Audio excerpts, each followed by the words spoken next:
સુરતમાં નાની નાની બાળાઓ પર નરાધમો દ્વારા બળાત્કારની ઘટનાઓને અંજામ આપવામાં આવે છે ત્યારે આવા નરાધમો સામે કડકમાં કડક કાર્યવાહીની માંગ કરાઈ રહી છે। સુરતના ડિંડોલી વિસ્તારમાં એક 6 વર્ષની માસૂમ બાળા પર નરાધમે બળાત્કાર ગુજાર્યો હતો। હાલ પોલીસે નરાધમને ઝડપી પાડ્યો છે।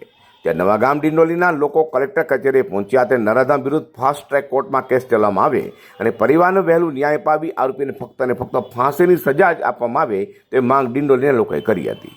મારું નામ અનિલ સોનકુસરે છે। મેં લિંબાયત ડિંડોલી થી આવીએ છીએ।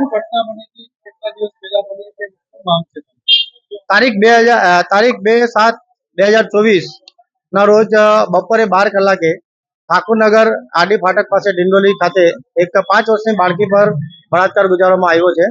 જે નરાધમ 36 વર્ષનો છે અને પડોશમાં જ રહે છે અને એ પોતે દારૂનો વેપલો કરતો હોય છે, દારૂનો ધંધો કરતો હોય છે અને દારૂના નશામાં એને આ બળાત્કાર ગુજાર્યો છે।